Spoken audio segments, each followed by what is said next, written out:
Assalamualaikum warahmatullahi wabarakatuh. Perkenalkan, nama saya Riki Sanim. Saya dari kelas 06 TPLE 014. Di sini saya akan menjelaskan apa itu SDLC.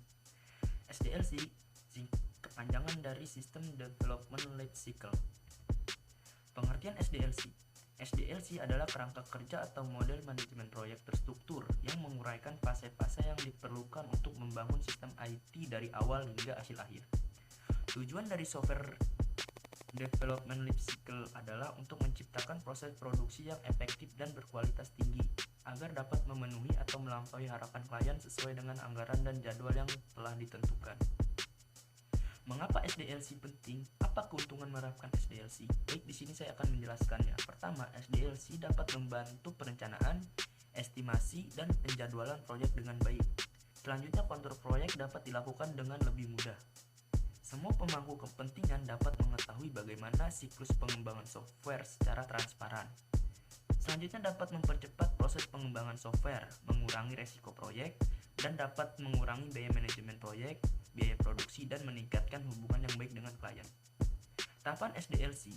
Setelah Anda memahami apa pengertian SDLC serta tujuannya, tentu Anda ingin mengetahui bagaimana siklus atau tahapan yang diperlukan ketika menjalankan kerangka kerja ini.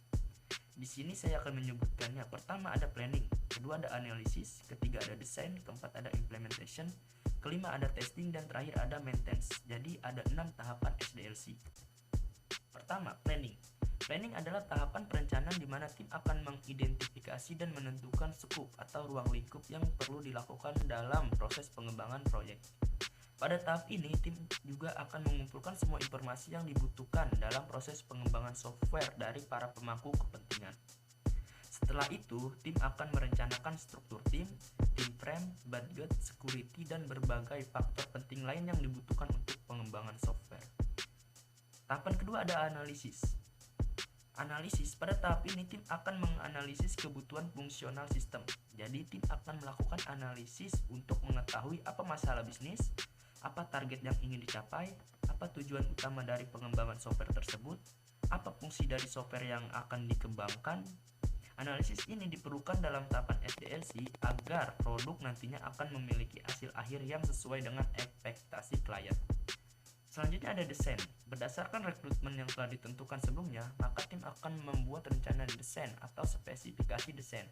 Beberapa aspek desain yang akan ditentukan seperti: pertama ada arsitektur, yaitu bahasa pemrograman yang akan digunakan. Kedua ada user interface, yaitu mendefinisikan bagaimana cara user ketika berinteraksi dengan software serta bagaimana cara software memberikan respon. Ketiga ada platform, yaitu platform adalah tempat software dapat berjalan seperti Android, iOS, Linux, dan lain-lain.